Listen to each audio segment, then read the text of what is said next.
Good morning, everybody. Good morning and welcome. Thank you so much for giving up your Saturday mornings for this. I hope this will be the start of an exciting journey, and I'll tell you what we're going to do in a minute. A couple of housekeeping things as we start. You've had drinks on the way in. They're out there on the counter, and the additional drawer is Anna's been baking. So there's a lot of Anna cake on there by the look of it as well. So there'll be lots of points in the morning where you're chatting, where we've got toilet breaks, all sorts of stuff. Please just go and fill yourselves up as you need to. Some of you have been up all night with babies for different reasons. And if you need more coffee, then it's there to keep you going, okay? What are we going to do this morning? You've come here on a bit of a blind, not sure what we're about.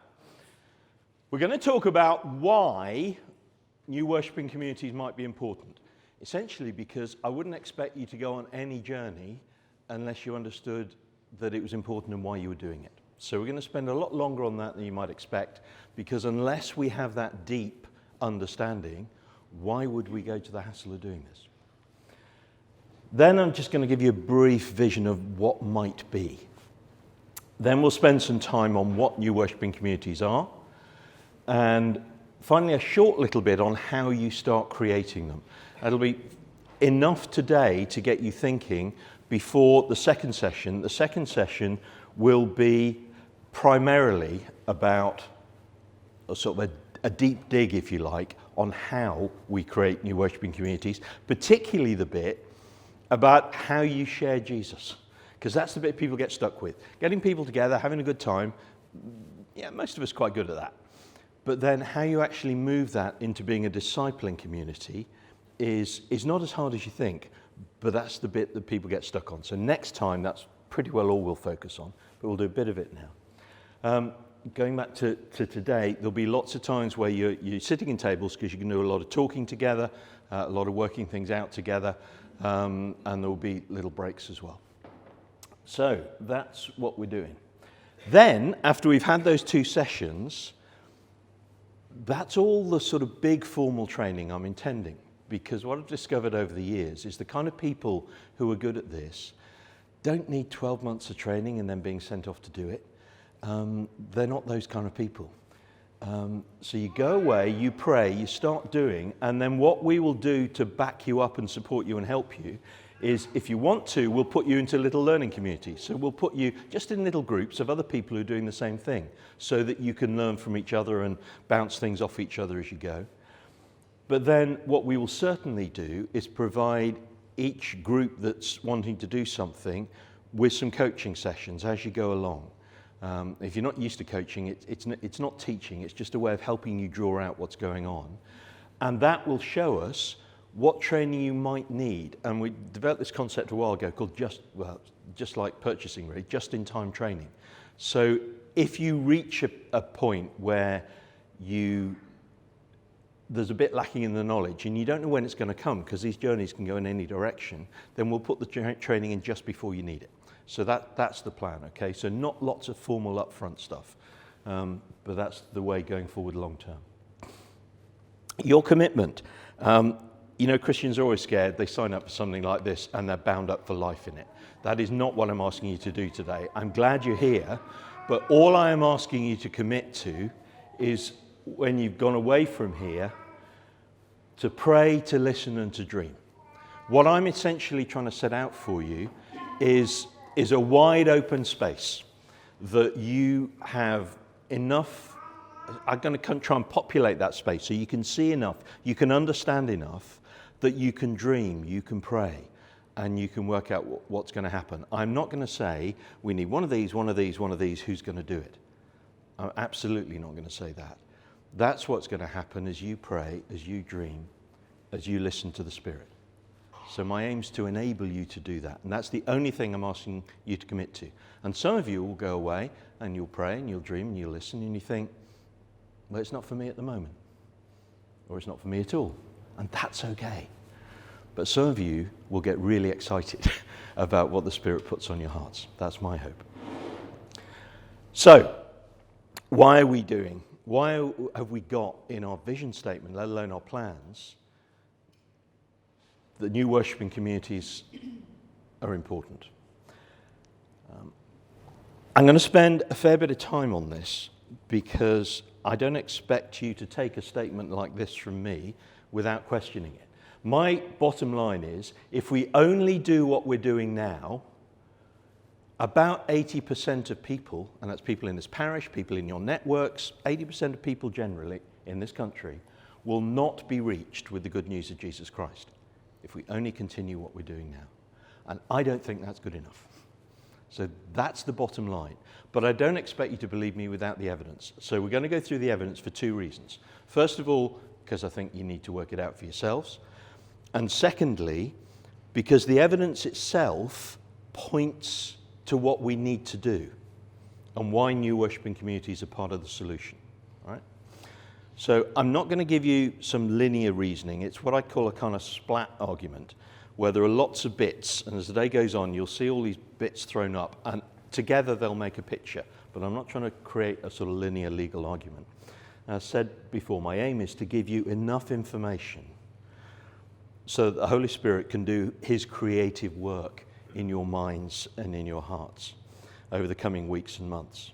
So I'm hoping that I'm going to start you on this journey, as the prophet Joel put it, of dreaming dreams, of seeing visions, of prophesying, of getting excited about what might be.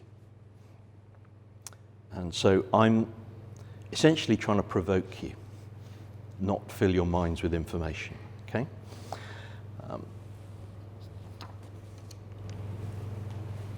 So with that as the bottom line, then I'm claiming that if we only do what we're doing now, around 80% of people will not be reached with the good news of Jesus. These are some of the reasons I say that. Number one, this is a UK culture reason. This graph is taken from the British Social Attitude Survey of 2018.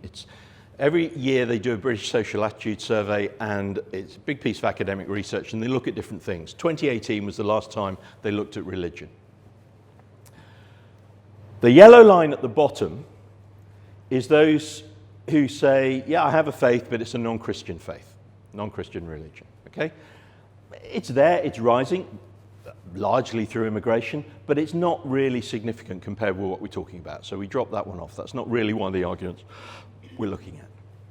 The pink line is those who, on the question they asked, identified as Christian. On this question, it was just around about 40% said it. In the census data that's starting to leak out from the recent census, 46% of people ticked the Christian box. Okay?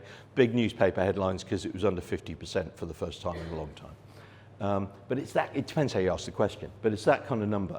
But you can see the trend of those who would self-identify as Christian going that way. But this is the really interesting one. That's those who say, I have no religion. Now, don't assume they're all atheists. That's a different discussion, and we'll come to it. But those are the nons. They are now outnumbering those who would self-identify as Christians, okay? Who would see this place not as a bad thing, just as irrelevant, okay? So that's an important piece of information. So we have a very significant proportion of the population who are essentially unchurched, for whom walking through those doors would be as big and a difficult a kind of move as I hope walking into a lap dancing club would be for most of you. If you could just imagine, if you had no moral objections to walking into a lap dancing club, what it would feel like just before you went in, how uncomfortable it might feel. Well, that's kind of how it feels for a large proportion of the population to walk through the doors of a church. It's that alien a culture. That's a large proportion of people. By the way, if you want to scribble notes, that's great. I can provide copies of the slides as PDF if that's helpful. You can ask me for those. Watch this little vox pops. This was taken about 10 years ago, so it's probably even worse now. Somebody just walked around the town and said, well, what do you know about the Church of England?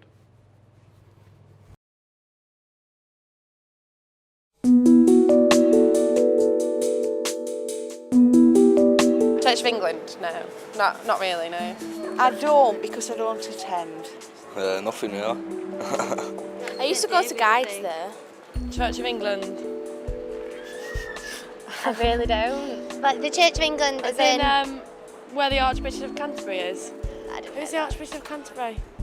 They pray and stuff. I don't know. They do mass, I think. Just they have a cross and Bibles. They do readings, Bible readings, and sing songs and things like that. They don't believe in Mary, do they?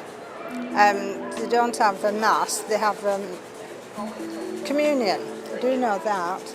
Was set up by Henry VIII. The Anglican Church is represented in the House of Lords. It's the Queen's church, isn't it? Queen is the head of Church of England, and the rules have been changed over the years. It's a worldwide organisation. The Anglican Church has bishops. Church of England means a very weak Christian. It's kind of a bit of a cop-out. There's not as many people going to church now as there did years ago. I think they try very hard and they do some really good stuff. No, they're going out of business. I think both the Anglican Church and the Methodist Church do an enormous amount of good work. They're going out, definitely. They're definitely going out. Yeah.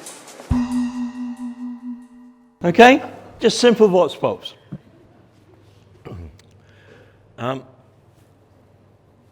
I'm going to do now is show you 4 statements that came out of a General Synod report. Not the sort of thing I normally flash around. This was a really good one. It was written by some people who knew what they're talking about back in 2015. It's a General Synod report on discipleship. And one of the things they said is there is considerable spiritual hunger out there. And they said there is not hostility to the church, and this is important, but there is little sense that the church is where you look for spiritual life or exploration. The next comment was discipleship is a whole life activity, by which they meant not a couple of hours on a Sunday morning, a couple of hours midweek. And discipleship is best learned in relationships in small groups with mentors and friends. Now, those are the 4 statements. What I want you to do in your groups now is just look at those, and then how do any of those statements resonate with your own life experience? Just think, well, have I come across any of this? Does that sound true to me? Pick any of the 4. I just want you to start to engage with it. So have a look at it, have a think, and then chat. Okay, so it's starting to engage with the issues. Bottom line, the question we should be asking ourselves is, does how we do church now take these things that we talked about seriously? That's essentially what we're going to be discussing today. Justin Welby put it this way: so often we want to fit people who are not Christians into our church, not to make church fit for new Christians.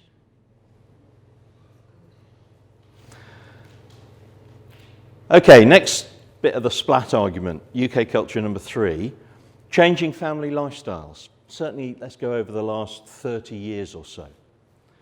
30 years ago, it was fairly rare for, if there were 2 parents in a household, for both of them to be going out to work immediately maternity leave ended. Okay? Now it's the norm. I know all kinds of reasons for that. Good reasons about opportunities for women, less good reasons about the price of housing. But there's all kinds of reasons for it. But that was rare 30 years ago. It's now the norm. That's changed things hugely. It's been a massive change in our society.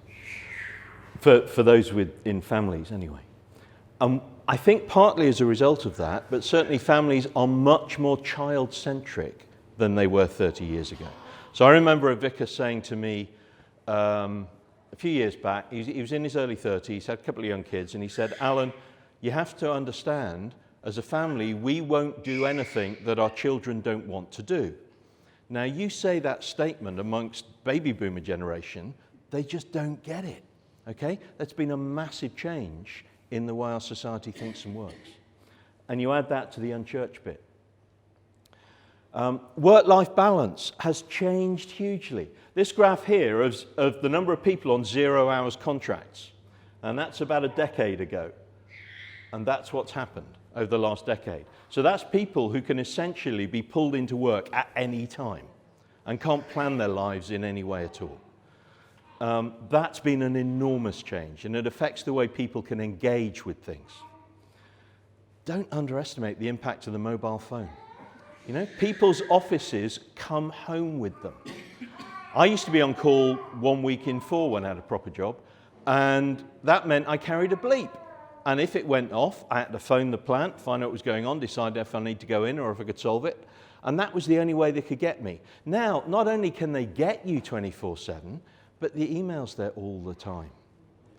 That's an enormous change in the way people's lifestyles work and the pressures.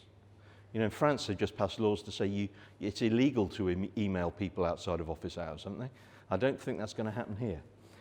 And the open on Sunday. You know, some of us can remember back to the 80s when the Sunday opening laws came in, and it's not going to change anything for anyone who doesn't want to change. Nobody will be forced to work on a Sunday. Oh, yeah. We're a 7-day-a-week society. That's a huge change.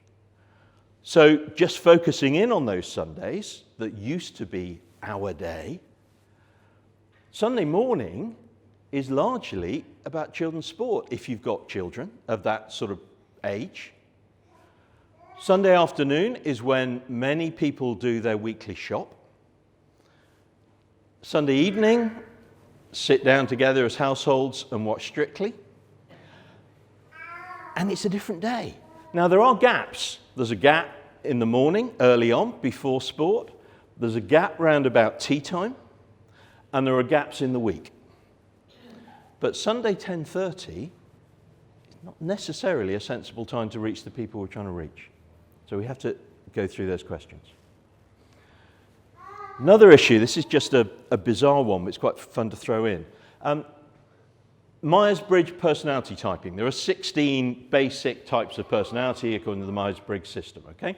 And this one has just put a biblical character next to each one. So it's just not exact, it's just a bit of fun. Now, you would expect a church, because the gospel's for everyone, to reflect the proportions of people in those personality types across the community, yeah? Well, there's a guy called Professor Leslie Francis. He's based at Warwick University now, but he's an educational psychologist. He's also an ordained minister, and he's done masses of research about personality types in churches. I spent quite a lot of time with him a while back. And one of the fun bits is, well, it's sad really, the ISFJs, if you're one of them, there's loads of you in the Church of England, okay? Way higher than you would expect. In fact, this whole column here, just stick your hand up if you know your Myers-Briggs type. I'm not going to ask you what it is. Okay, a proportion of you know. So this column here, we're heavily weighted with you. We've got almost no ENTPs. We've got very few of that lot and very few of that lot. What I'm just trying to show you is the imbalance, okay? If you're in one of these groups, as I am, you're quite unusual in the Church of England. Now, if you do that exercise in the New Frontiers Church, you get a different profile. All right? Now, so we can sit there and say, well, in the economy of God, with all these denominations, things are covered. I don't actually think that's good enough for a parish church to say, well, we are slanted towards these people. Well, how are we going to help these people hear the gospel? So that's just another one that just shows where we are. Watch this little video. It kind of brings it out a bit more. Have you thought about this? Congregations or churches, whether old or new, are exclusive by their very nature. Once you've decided to meet at a certain time and place with a particular agenda and style, you'll attract some people, but you're bound to exclude others. If you meet on a Sunday morning, you'll exclude people on shift work and families whose situations make that time impractical. Where you meet will exclude anyone who can't travel to that place. If your agenda is to worship Jesus, you'll exclude anyone who's not interested in him. And if your worship includes a traditional sermon, anyone who resists being told what to do or what to think will run a mile. Of all the challenges that Christians face today, one of the biggest is that we are an exclusive church. The best way to become more inclusive is to start new Christian communities with the people who the church currently excludes. These communities will meet at different times and places with different styles and agendas, so they can be welcoming for the many kinds of people who don't fit into existing churches.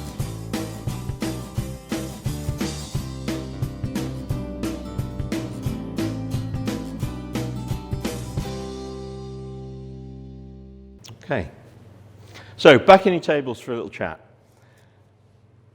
Who might be excluded by the way we do church now? Just try and think of those groups. Now, I want you to think beyond music style of the service, okay? That is a Christian obsession. It is not a missional obsession, all right? So try and avoid well, I want this sort of music, I want that sort of music. It's not the issue, trust me. But who, by the way we do church, in all its facets, locations, everything, who might be excluded? Just have a little chat around that. It's not going to be a long conversation. You just want to throw ideas out. Can I just chuck one more thing into the middle of that discussion? The way we do church and doctrine are not the same thing.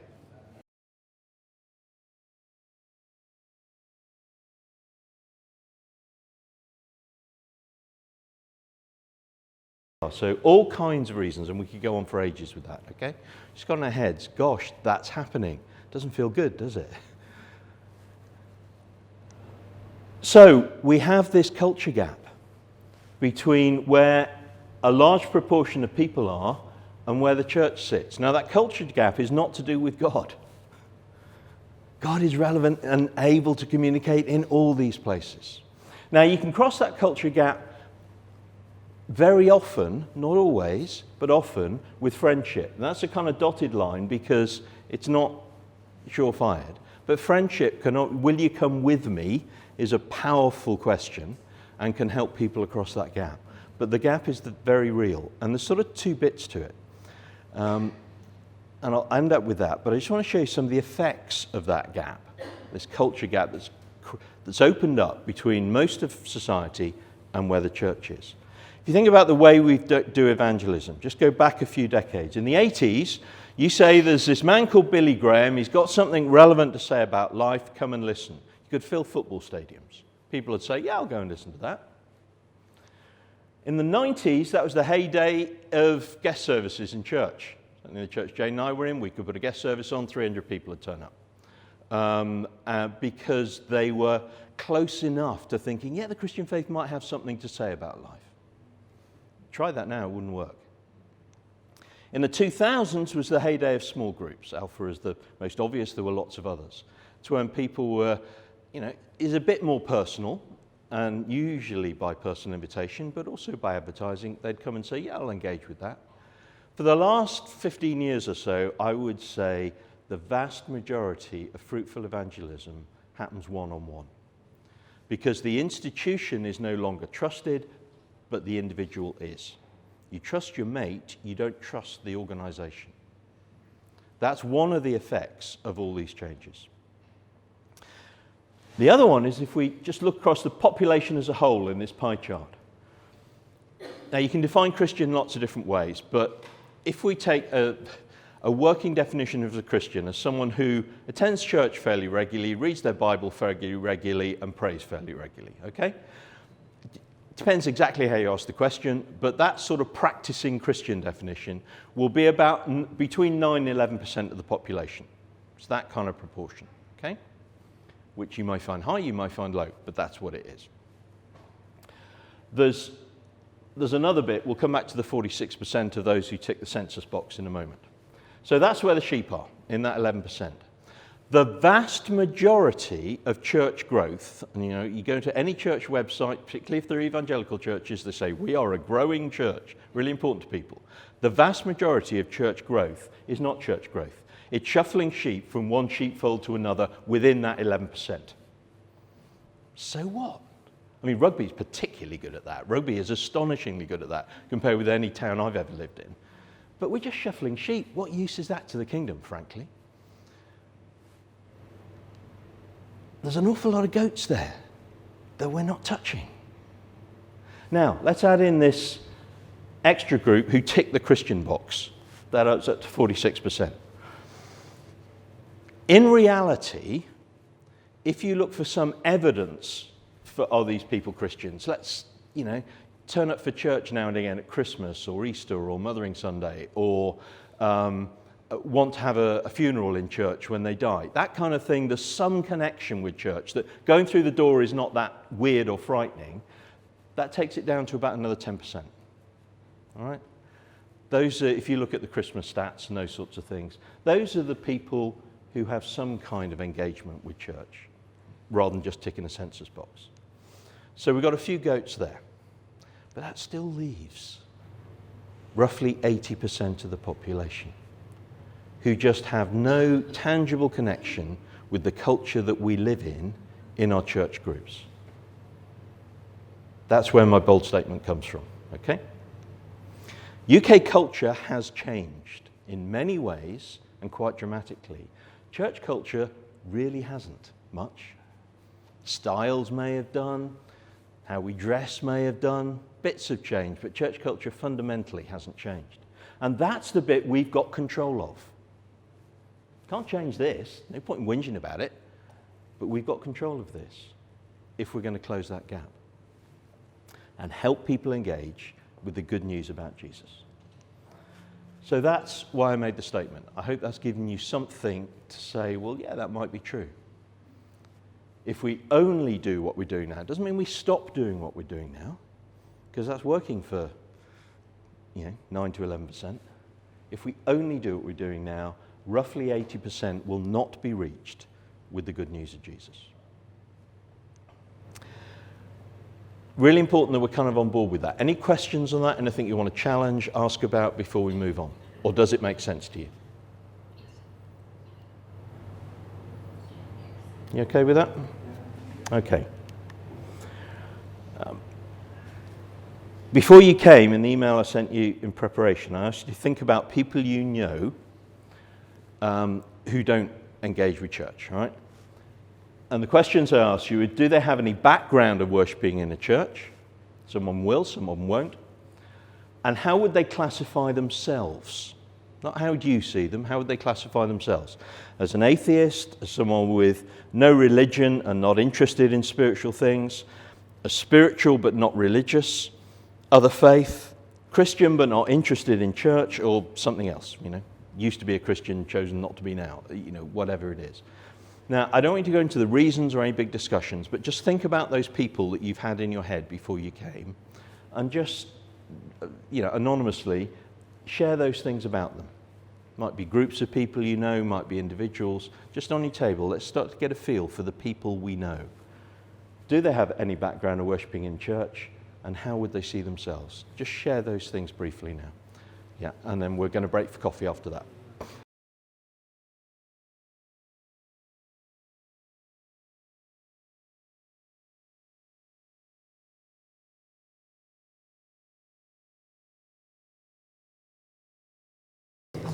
And when you shared those things, when you're ready, move on to this question about those people. What barriers stop these people coming to church?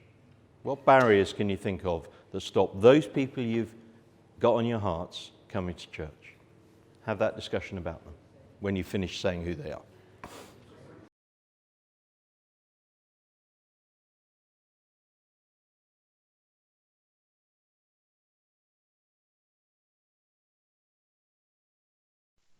So another exercise now, and with this one you're going to stand on the around the tables, around the maps that are on there in your groups, and work together with those pens and scribble all over the maps.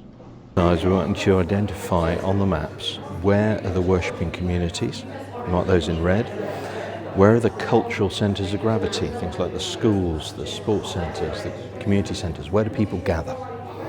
And then thirdly, the types of community, the types of groups of people that we know exist in these areas. They might be in your networks at work or family or whatever, but those in the parish too. So it might be ethnic groups, social groups, interest groups, whatever. What types of groups can you identify? So with that one, think beyond the map to groups of people you know, just mark them all on.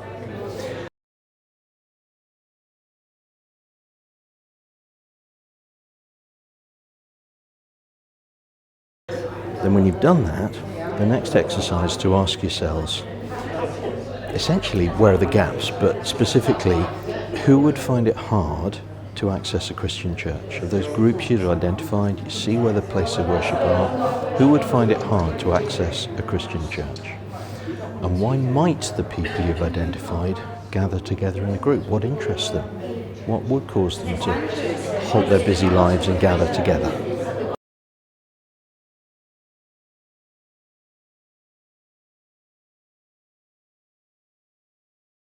Okay, that is the kind of thinking, all right, that we need to start to get into. Thank you for giving your thoughts to that. Now what I'm going to do is just give you a little glimpse of the end point, okay, just to give you a feel for where this might go. The Church Army Research Unit did a very large-scale piece of research about 5 years ago now. I invited them into my diocese. So of the 10 dioceses they looked at, I know one of them intimately. But they essentially looked at 21,000 people, 477 different new worshipping communities. And they are a professional research unit, so this was well done. And these are some of the things they found. Of all the 477 they looked at, and they're all at different ages. Some were a year old. Most of them were sort of between 1 and 4 years old. So they're fairly new things. Of one person that was sent out into them to form them, by the time they did the survey, there were an extra 2.6 people there. Okay? So that's significant. But this next one is the real killer blow. I managed to convince a very skeptical bishop to change the diocesan policy on this. Of those people in that group now, the 3.6 of them, about a quarter of them were the existing ones that we'd sent out to form them. About a quarter were what you'd describe as de-church. So people who'd had some engagement with church in the past, drifted away for whatever reason, but found they could come back to this. But nearly half were unchurched. People that had no connection before. Now, nothing we do in inherited church comes close to that, of reaching this 80%. That's really important. 52% of them were lay-led. If we were to do that exercise in this area, I'd expect that to be much higher, because we're not a Surrey where churches employ, staff teams of 15. And in this church, I would hope that number would be close to 100%. These will be lay-led things. I don't like the clergy-lay terminology, you may have noticed, but we have it. So these are not clericized institutions. 73% of these started with a team between 3 and 12. So these are not classic church plants where you go out with a sending team of 20, 25. These are tiny in their beginning. And they have a mortality rate, and that's really important. Over the lifespan of this, few years that they've been running, 10 to 15% of them had started and died. And it's key how we look at that. I would actually hope for a mortality rate a bit higher than that. It's really important that we give things a go. They might work, they might not. And part of the mindset thing is this. There are innovators and managers. Both are important, both are necessary. But the people who start these things are the innovators. So the innovators feel dissatisfied with the status quo, whereas a manager facilitates it. An innovator will improvise. The manager will set objectives. I used to have to stand in the middle between the hairy ones here, who hadn't a clue what they were going to do tomorrow, and the diocesan secretaries who wanted a 5-year spreadsheet to say how big everything was going to be. They're both kind of important, but there's a big difference. The innovators see failure as learning. The manager wants to avoid mistakes. The innovator creates new stories. The manager works within the organization's story. The innovator seeks feedback from people round about. The manager seeks permission from people higher up. The innovator will embrace the edge of chaos. The manager values the certainty. The innovator changes what exists. The manager guides what exists. This is not good and bad, right or wrong, but it is different. And some of you will identify with quite a lot of this. Some of you will identify with quite a lot of this. You're both important, but note the differences. That's why mortality rate's important, because you don't learn unless you try stuff. So it's okay to try and for it not to work. We've got to have that in our system.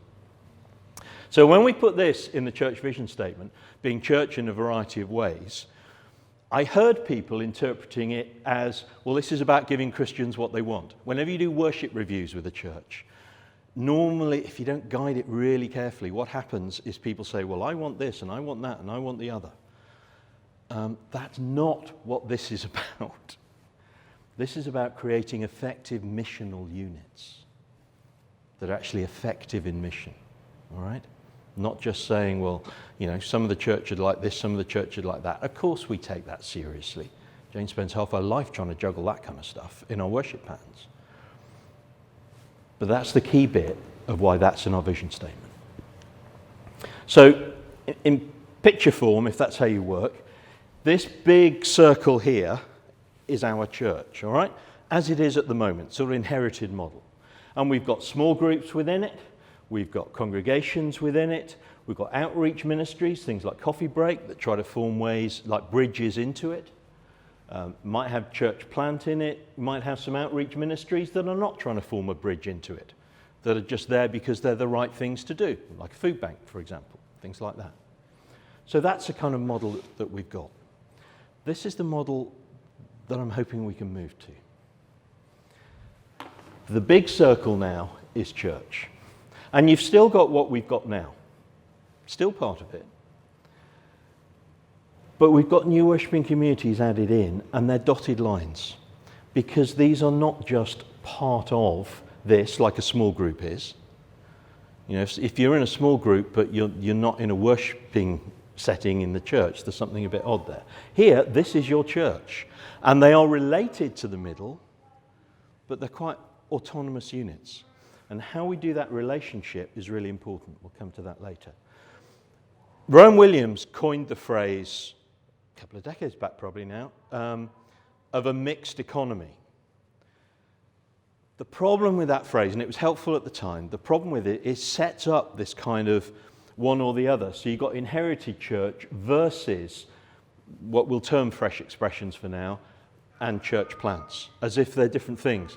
And what happened in reality is the expertise for this and the expertise for this and the expertise for this grew up in different places and with different people. And very few people had kind of all of it. And they can actually feed and help each other. My preferred phrase to mixed economy, and mixed economy then you create these parallel streams, which I think is not terribly helpful. I much prefer the term blended economy. Church of England's starting to talk about blended ecology now. Got no problem with that, but I've tended to use blended economy, where these things are mixed in. And it's not that we've got these or these or these. It's actually just a spectrum. You know, there's a whole range of stuff, some of which are quite similar. So we've got at one end of it versions of what we know now. We've got things like church plants in the middle, and then we've got what we'll call fresh expressions of church. They're all new worshipping communities. They could all be a part of being church in a variety of ways. But just see them as a spectrum rather than as distinct things. Okay? And the other phrase that I think is helpful to see them as disciple-making communities. Because that's what they're intended to be, whether there's 1,000 people in them or 4 people in them. They're disciple-making communities of all kinds of flavours. So last little bit in this quick blast at vision, just share on the table what experience do you have of seeing other ways of being church that aren't what we do now. So Jane, for example, was part of a church that was for people with learning disabilities. That's the sort of example. But around the room, there will be some experience. So just sharing any tables, any experience you have had. This will be quite quick, because some of you might say, haven't yet, and that's fine. Go.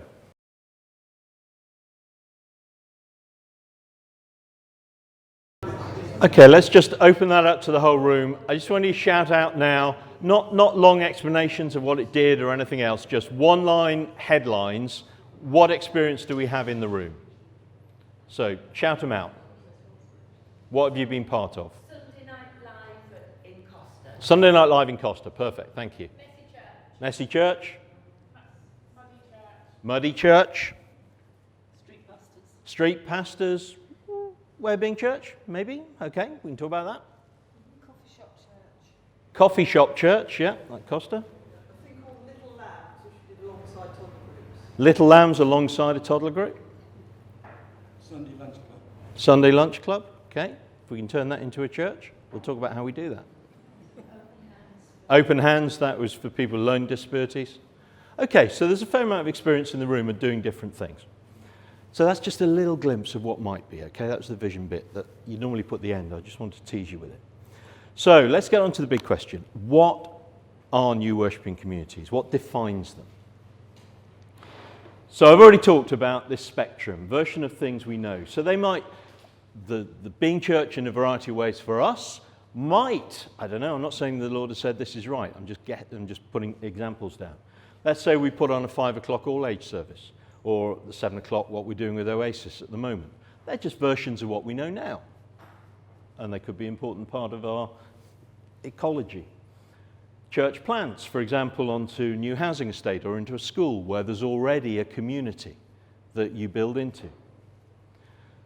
Fresh expressions, for example, I've deliberately not given you any because I don't want you to say, oh, that's what we do. And that's the focus today. Not because these are more important than these other ones, it's just that these are the ones that, by and large, we don't know how to do. Okay? So that's the focus today. There are 4 key elements to creating a new worshipping community. There's no single model, there's no, you should do this or that or the other. One of the great problems is when these things get franchised. I love what Lucy's done with Messy Church, but where it goes wrong, and Lucy knows this, is where people do it as a franchise and they say, oh, it works over there, we'll do the same here. Instead of doing the hard miles of saying what's needed here. Okay? So, no single model, but 4 key elements. The first is that they're missional. That means they serve those outside the church. Now, serve, we sometimes, and let me put this, it's a middle-class mindset. We do things to people, right? That's not what I mean by serve. I mean engage with, do things with people, and it includes, in John Wesley's phrase, offering people Christ. You serve people when you offer them Christ, however you do it. So they're missional. They're contextual. You listen to people, you enter their context. I'm going to expand all these in a minute. These are just the headlines. So they're contextual. They're formational. This is key. They're about making discipleship a priority, journeying with people to Jesus. And they're ecclesial. They form church where they happen. They're not a route into proper church. Some things that are routes into, church that exists, they're fine, they're important. It's not what these are. This becomes your church. So they're the headlines. Let's expand them up a bit. These are the kind of statements that you can make about fresh expressions of church as that type of new worshipping community. A fresh expression of church, and please don't call them fresh expressions. Always put the of church, really important. Fresh expressions of church is church that takes context and culture seriously.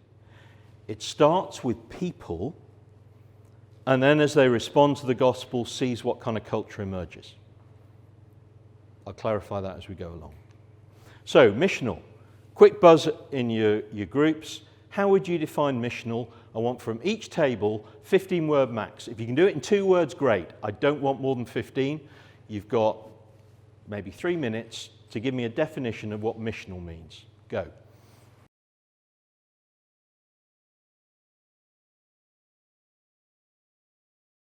Okay, give me what you got. This is a quick buzz. We'll start the back and move forward.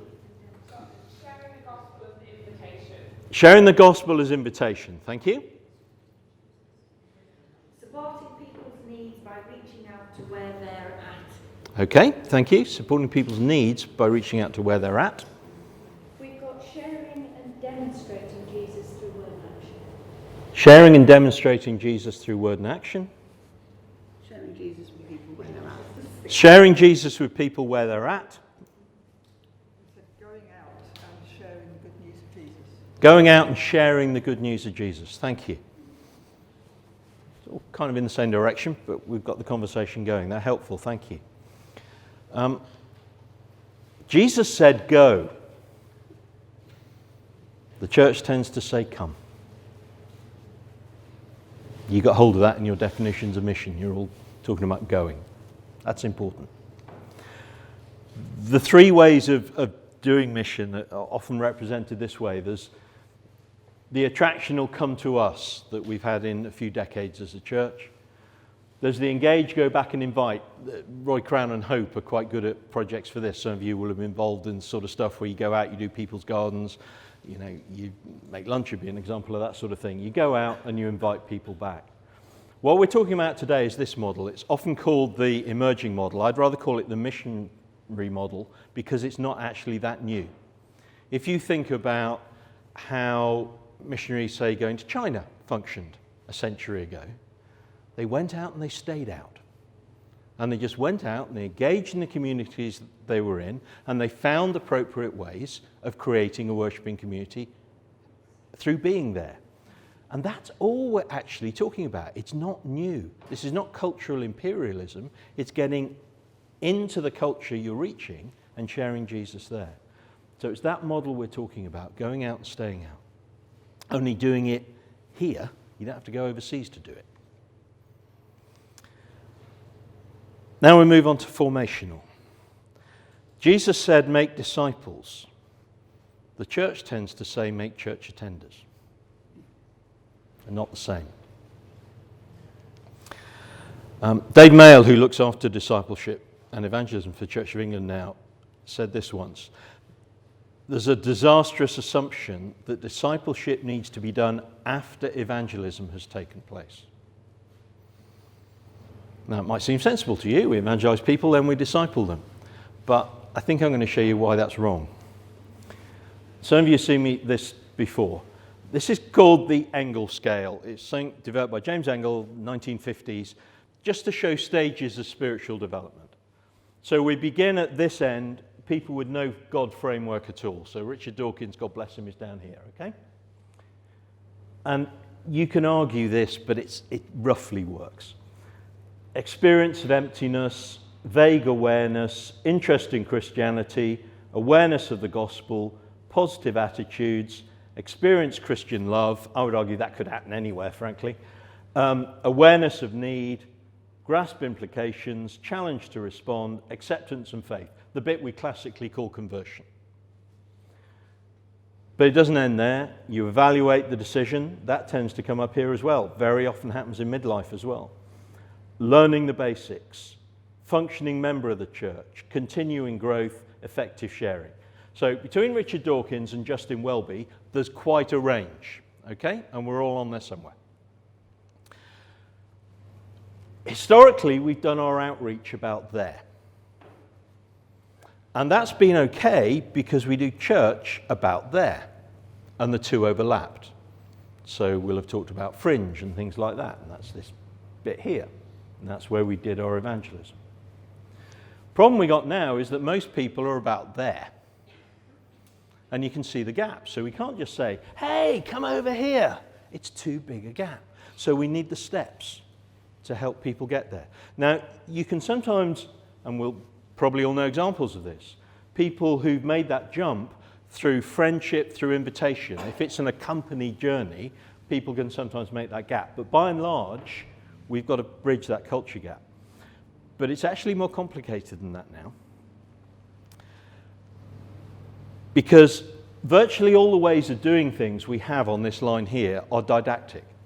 They're us saying, hey, we found some truth, we want to tell you about it. Whereas nowadays, people are happy to have a conversation, and they'll talk about spiritual stuff, but the fact that you're speaking from the church doesn't mean that your opinion is any more valid than theirs. So most people are not actually there, they're there. And so our task is not just to use these didactic methods, it's to have the conversations that bring them here. So discipleship happens all the way here, not just here. If I put it in a different sort of picture, historically, we've seen church with a boundary around it, and those in green are in, and those in orange are out. So we know who's in and who's out. What if we looked at it this way? Who's moving towards Jesus and who's moving away? And I would put it to you that this person is in a better place than this person. So we're trying to disciple people towards Jesus wherever they are now. Discipling is this process. And yes, there will be a point in it where they say, I am a follower of Jesus. But actually the direction of travel is the way you get there, not by saying who's in and who's out. Now, I'm going to try something I've never done before. We're going to do a Lectio Divina on a General Synod report. Can you believe that? This is not scripture, but I think it'll work. This is from that report I told you in 2015. It's 4 little statements from it, formed a paragraph. And we're going to do a sort of Lectio Divina on it. So I'm going to read this out to you. We are then going to read it aloud as a group, and I'm going to give you some silence. And in the silence, I want you to think these 2 questions. Is there a phrase in there that strikes you? And why does it seem important? Okay? Is there a phrase in there that strikes you? Why does it seem important? So I'll read first, we'll read together, then a bit quiet. Disciples are sustained in their ongoing Christian life, not primarily through courses, but through worship, mission, and community, through being with Jesus and being sent out. We grow in our discipleship through Christian witness at work and in our leisure, in our prayers and in our worship. Disciples are formed and sustained through experiences of difficulty and suffering, as well as through joy. Formal Christian education plays a key but secondary role to the formation in the life of the church. So let's read that together. Disciples are sustained in their ongoing Christian life, not primarily through courses, but through worship, mission, community, through being with Jesus and being sent out. We grow in our discipleship through Christian witness at work and in our leisure, in our prayers and in our worship. Disciples are formed and sustained through experiences of difficulty and suffering, as well as through joy. Formal Christian education plays a key but secondary role to this formation in the life of the church. Okay. What strikes you? What phrase strikes you? And why does it seem important?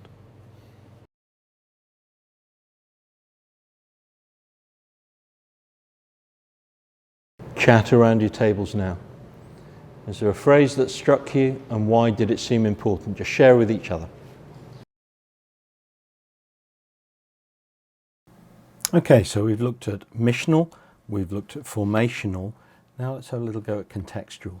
You've got a picture there of a skate park and all those young people in it. And imagine you've got to know them, you've joined in a bit, and then you could say to them, well, hey, you're about the same age as the people in my church choir. Would you like to come along and join it? That's kind of the opposite of being contextual. Perhaps you'd be much more fruitful if, as you were learning to skateboard with them, you started talking about freedom. And they can talk about the freedom they find as they're skateboarding. And you can start to say, well, I find freedom too, but I find it in being a child of God. And you connect through something that matters to them. So contextualizing what you're doing. I'm going to show you a little video now. It's for a guy who's got a ministry in Brick Lane in London. And if you don't know Brick Lane, it's kind of hipster central. A real melting pot of all kinds of new age and all sorts of religions. And as you hear him talk, I want you to focus on what he says about listening and listening to the context that he's in. I've got a friend whose husband is a vicar just around the corner from Brick Lane. And one of the things she said is that they can go out on the streets now with gospels and just offer to give them to people. And they're really interested. They say, oh, thank you, I've never seen anything like that. It reminds me of being about 16 years old, walking in the streets of Liverpool and coming across some Hare Krishna people, and they were handing out Bhagavad Gitas. I'd never come across anything like that, and I was quite interested, and I thought, well, thank you, that's new. Well, you can actually do that with Gospels now, because there's a whole generation out there that have never come across them. But as you watch this video, just think about listening to the context.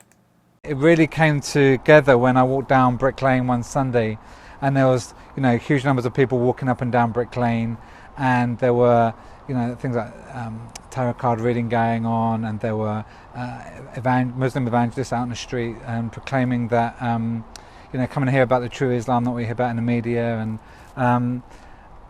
but what struck me that there was no Christian witness, because that is 11 o'clock on a Sunday, or Christians are in church, and not that that's a bad thing, but it did raise a question to me of what's happening in the rest of the world when Christians are just all gathered together. And that combined with that, most of the people that were walking up and down Brick Lane were people who are in their 20s and 30s. So it really began to think about, okay, how do we do church for completely unchurched people? What would that look like? And to think about, what does church look like for this generation? Now, this next video is of a lady called Andrea. Andrea convinced me of a lot of things, but one of them was about psychic fairs. There used to be a lot of them a few years ago, certainly where we were in London, and we used to, as a church, pray against them and say, Lord, stop this happening, stop the power and whatever. And Andrea convinced me that there's a much better way, and that's to get in there. And what Andrea did was have these cards made. She called them Ruach cards, and they're actually gospel stories on them. They look like tarot cards, but they've got gospel stories on them. And she'd go into the psychic fair and she'd tell gospel stories, and she'd go in there with the gospel of Jesus. She also developed an alter ego as a steampunk, so she could engage with the steampunks. But listen to Andrea's story. So I'm Andrea Campanale. I run Sacred Space Kingston in Kingston upon Thames. Started working with steampunks in Kingston about 3 or 4 years ago. So we have a friend called Ben who's a Christian and involved in steampunks, and he puts on events at a pub in New Malden, which is where I live. He's been building relationships and being part of that community for a number of years. He's very creative, he loves putting on events, so he's put on this steampunk Surrey convivial for the last few years, and he invited me to come along, and I do Ruach card readings at the steampunk events. And I think why I was invited was to bring some kind of spiritual element to those events. That it was great that Ben was building relationships and he was putting on events that people love to come to, and he was able to share his faith, but also he wanted some kind of contextualized way of helping other people to talk about what they believed and to think about how Christianity might interact with that in a way that felt natural and relevant in that kind of environment. So over the years, I've kind of encouraged Ben, and I've said to Ben, don't bring steampunks to Sacred Space Kingston, but actually try and develop something indigenous amongst steampunks. So, what would discipleship be like for steampunks? What is worship like for steampunks? And to get Ben and other Christians who are involved in that culture to really work and to develop something that is genuinely contextual for that community of people. So that's something about being contextual. Now, the fourth area is being ecclesial, and that means being church where people are, not creating something that's a route into proper church. The things we're creating as new worshipping communities are church. Now, as something matures to becoming a church, there are things about self-governing and self-supporting and self-financing. They're not what's bothering me today. I want to look at the words we say in the Creed so often, that we're one holy Catholic Apostolic Church. We're one. There's an inward element. We have a unity amongst ourselves and a community. Then there's a holy element that's about worship, that's about up towards God. And that's important as we mature. Then there's the apostolic bit, the being sent out, the missional. We talked about that. But the thing I want to focus on when we talk about being ecclesial is this issue of being Catholic with a small c, a Catholic church, connected both locally and internationally. So those two elements to it. There's a global element, that we're connected to a worldwide church of which Jesus is the head. But we're also connected locally. And in our case, that means being part of a parish organisation with the PCC and incumbent and all the structures that go with that. And what won't work with new worshipping communities, if those in leadership want to operate as lone rangers and just go off and do their own thing.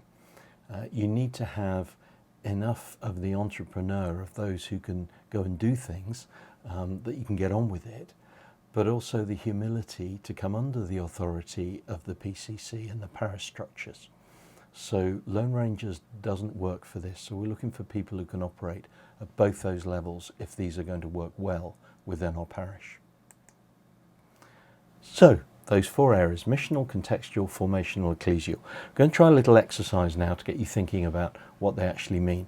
I'm going to read out to you some very simple descriptions of what could be new worshipping communities, or things that are just activities that happen in church.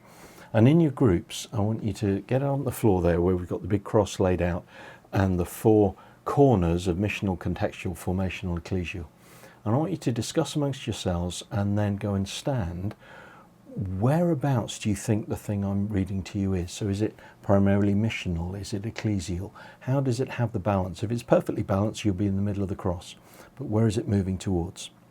If you're listening to this on the recording, then after I've read each one out, just pause it and think, where on this grid would you put this activity? So the first is a band in a marketplace singing Christian songs, and every now and again they'd stop and a preacher would explain the gospel. He'd do it well, he'd do it in an appropriate way. So a band in a marketplace with a preacher. Where would you put that? The second one to think about is our Sunday morning 10:30 service, as it is. Where would you put that? The third one is our Make Lunch ministry, particularly the holiday food sessions where we're feeding people when free school meals aren't existing in the holidays. Where would you put that on that grid? The next one is Coffee Break, our parent and toddler ministry, where there's a lot of play goes on, a lot of chat goes on, and a few Christian songs at the end. Now I want you to think about a 4 o'clock Sunday afternoon gathering of people with learning disabilities. There's a short service that's very appropriate for them, it's very participatory, and then they sit down around tables and they eat together and they chat. And that's how that one works. Where does that fit on the grid? And finally, think about your own connect group, your own small group, and the things that happen there. Where does that fit on the grid? Some of the connect groups will be quite different, but where does yours fit? Okay, so that exercise just to get you thinking.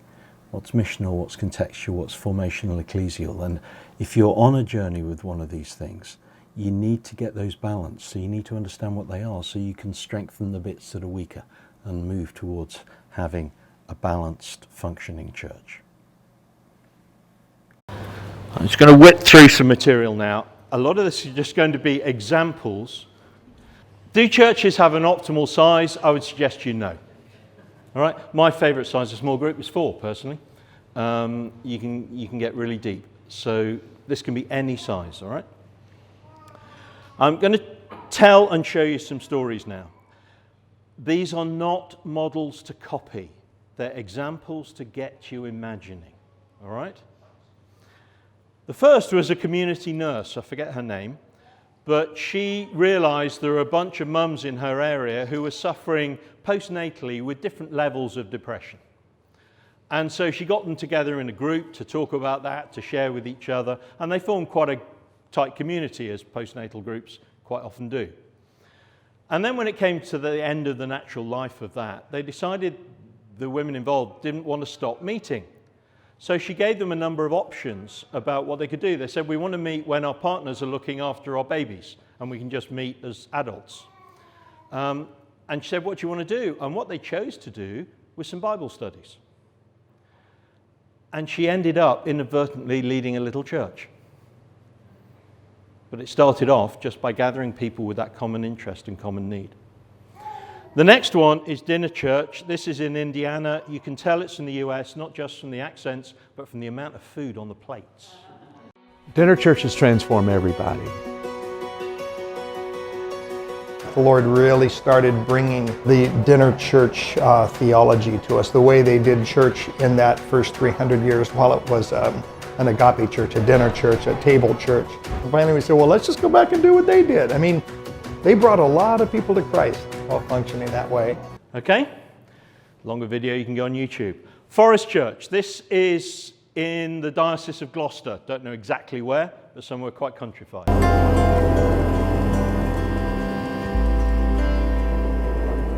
Come outside, people often say, I feel closer to God in my garden than I do in the church. And so we try and pick up a little bit of that. Things that call to people's deeper heart in God's creation.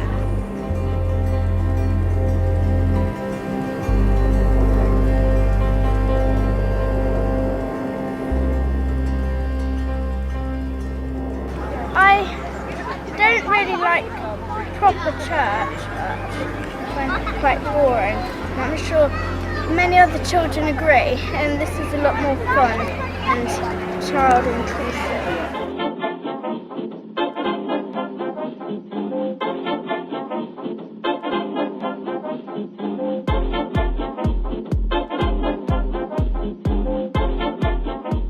It's good to go with other people who probably feel the same way about it and share it. I can see the amazing hands of the Creator, which is really nice. Being outside in green spaces helps me to connect with God. And I think it's the same for a lot of people who we don't find in our church buildings week by week. I really like it because it includes everyone, so anybody can come, and it doesn't matter who you are or how old we are, and so I really like having that mix of people. Worshipping and praying together and just taking in our surroundings and taking things slowly, taking the time to look up. And although we try and sort of do a little bit of bud and leaf and cloud identification, it's not really about teaching them what stuff is. It's about getting them to notice and experience, to slow down a bit, look, and just see where their walk takes them. Loving God, all that you made is good, and so may springtime exuberance lift our spirits, that we may dance and sing, free of the constraints that diminish our... So if we're doing this thing, which is outdoors and explicitly within Christian spirituality, then that's going to help a lot of people to connect that wouldn't do in a normal church setting. No, it's not just a church having fun in the woods. It's specifically Christian formational input as part of it. Croissant to Bible study. This was a workplace one.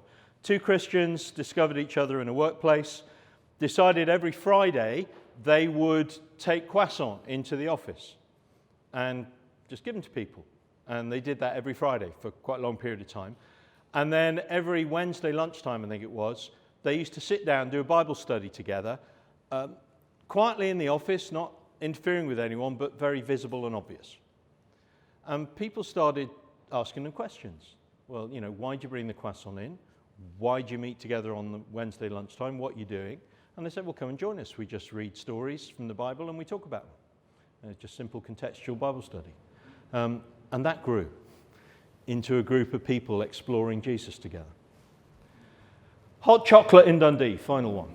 I'm Dave Close, I'm the director of Hot Chocolate Trust, and we've been working with young people in Dundee City Centre for the last 20 years. A few volunteers started going out onto the grass area in front of the church because the grass has always been a kind of congregating point for young people from around the city, and particularly alternative culture young people. The volunteers simply wanted to get to know them, so they started going out on a Saturday afternoon when the grass was busy. It was October and quite cold, so they took hot chocolate with them as a kind of hook to hang those conversations on, something to share, something to gather around. And so they became the hot chocolate people. They asked the young people if there was space in the building that they could use, what would they like to do with it, and goes on from there.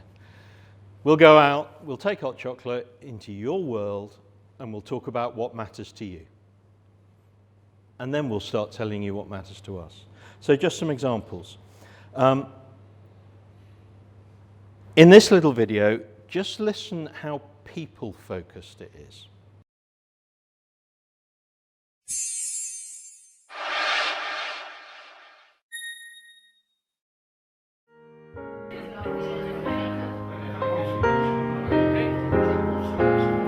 That place has personally helped me to find my way in my faith and my belief, and through Sean's ministry was able to find peace, and also were able to move on from the past. I've been going to church for the night since it began.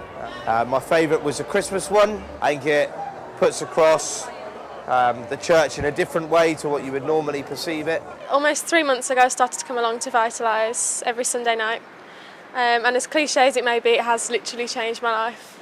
The people I've met have become lifelong friends already. They're constantly teaching me new things. I'm learning more about my faith. I'm able to talk about it more confidently and be able to appreciate it more as well. And just the fact that we've got such a great community, free to be yourself. Cry every week. About 8 years ago, I moved into the YMCA. Then I heard two people speaking about this church. And I thought, yeah, that'd be just nice for me to come along. So I did. I got baptised 5.5 years ago, and that's when I changed. I suppose the thing I feel most about the group is the overwhelming love from everyone that comes here. Although we have a very spiritual feel about it, that point is not laboured, but we know that God and the Spirit is within the actual room. There's the opportunity to go off to the quiet table there, put a stone in the water, and reflect on issues that are concerning us. And there is always that quiet opportunity with no one standing over you. Okay, there are more of those, and I'll skip through this one. Lots of stories. I might tell you a couple more next time. We're going to skip over that break. It's hopefully given you a feel for what? Missional, contextual, formational, ecclesial. Forms a new worshipping community. Right, very quickly through the how, we'll do this properly next time, but if I don't give you a bit of this now, it'll affect the way you dream and pray over the next month.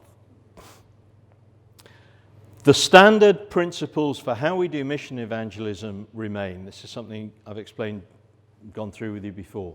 Dependence on God, still there as the foundation. Talking about faith, still there as the key skill, if you like.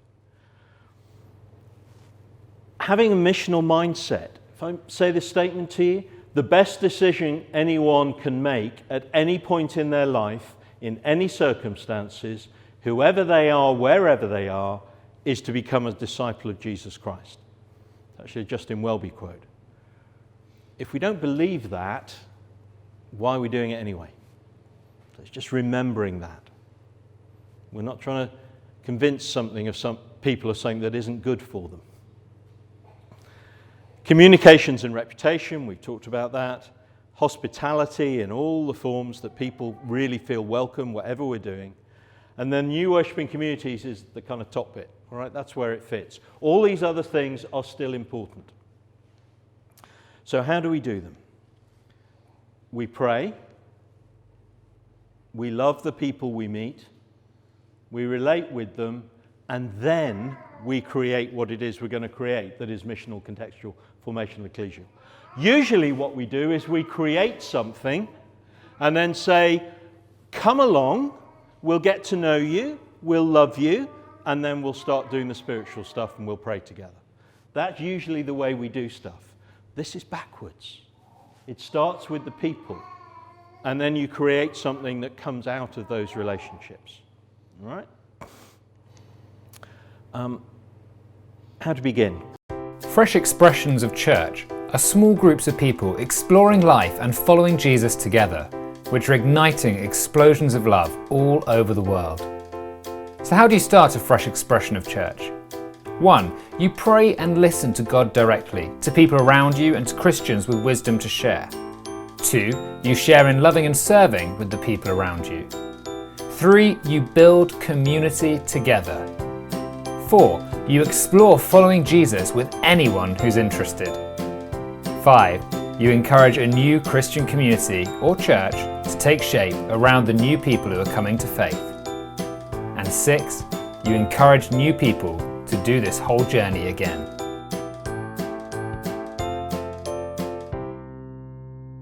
Okay, so that's the cycle. I put in there the pray bit, which they would add in, but it's right at the heart of it, and the fact that we're relating with the wider church, the Catholicity bit. But that's roughly the cycle we go through. The key bit where people get stuck that we'll focus on next time is there. The key to doing the sharing Jesus is knowing from the very beginning that that's what you're trying to do. All right? That's got to be very much in your heads. Please don't copy, listen. Listen to what's around you. Listen to the Spirit. What does God want to do now and here? So we'll come back to these exercises next time. Do you already have dreams of something that you'd like to be part of starting? Or are you part of something you'd like to develop a more formational element? That'll be true for some of you. So those are the kind of questions for you to start dreaming about and thinking about. Jesus says, I'll build my church, you go and make disciples. We're not about building churches, we're about making disciples. These are just some random thoughts for you to go away with, really. Rowan Williams said, church is what happens when people encounter the risen Lord. Those power encounters with Christ, part of this story. People now spend time in many different communities. Often the community with which they've least contact is the local one. That'll be true for some of you if you're in workplaces. Churches that focus mainly on the local will appeal mostly to those who spend most of their time locally. It's pretty obvious, but you may have networks where you spend your time. That's your local.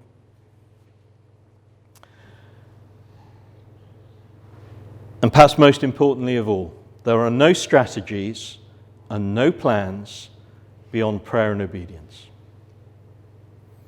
That's not a platitude, it's a truth. So, a couple of things to go away and do over the next month.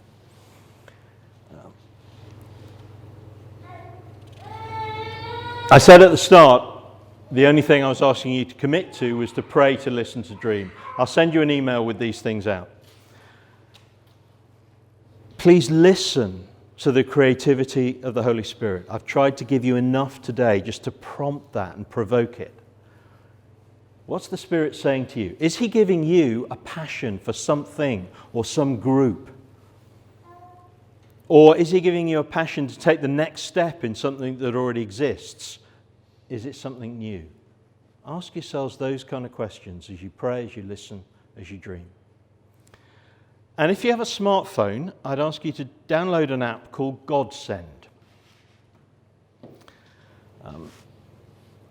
90 seconds from Lucy Moore here on Godsend is one of the ways we've developed to give people the training, the information they need at just the point they need it on this journey. It's full of good stuff. Lucy will show you how it works. Godsend is a toolkit to help you change the world by growing new Christian communities. Here you can see all the different topic areas, and you can go to the overview. If you're a beginner at all of this, that's where to start. Having a look at love, one of the topic areas, there's an intro, there's an animation, just to introduce you to the topic of love. Each of the topic areas has a short animation like this, about a minute or a minute and a half long, just to introduce you to the topic. Obviously, when you actually play the animations, they have sound with them. Then there's a guide with some text to read, which should take about 3 or 4 minutes to read, giving you a bit more detail about the topic.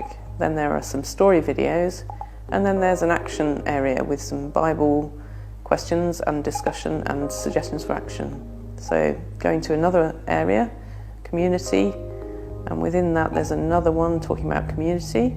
There's the introduction, there's the animation, there's the guide with more detail, and then there are these story videos. So each area has really short videos of pioneers, people talking to camera saying, well, this is how we did it, this is how we deepened our community.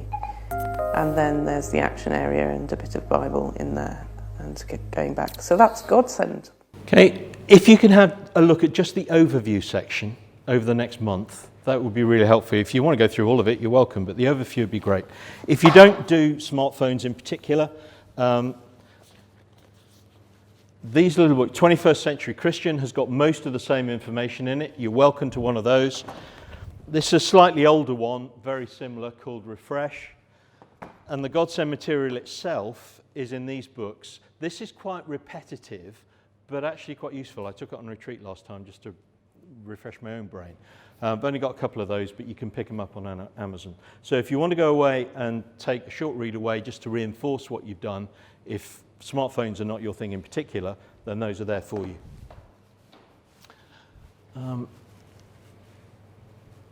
And that's it for today, apart from to say again, thank you, and we're going to pray that the Spirit will help you be creative in your thinking, your imagining over the next month. Heavenly Father, we want to do what Jesus said, to go and make disciples. And we want to reach everyone you care and love about, that you've given us some kind of responsibility for. So I pray over the coming weeks before we gather again, you would, by your Spirit, help us to dream dreams, to see visions, to prophesy, to imagine what could be, to be excited by what could be. So Father, by your Spirit, would you do that amongst us? So when we come back next time, we can talk about what you're doing and might want to do. I bless my brothers and sisters now, Father, as we've had quite a heavy session, that you'd refresh them this weekend to the glory of your name. Amen. Thank you, everyone. We're done. Next time, as I say, real deep dig on how you do it.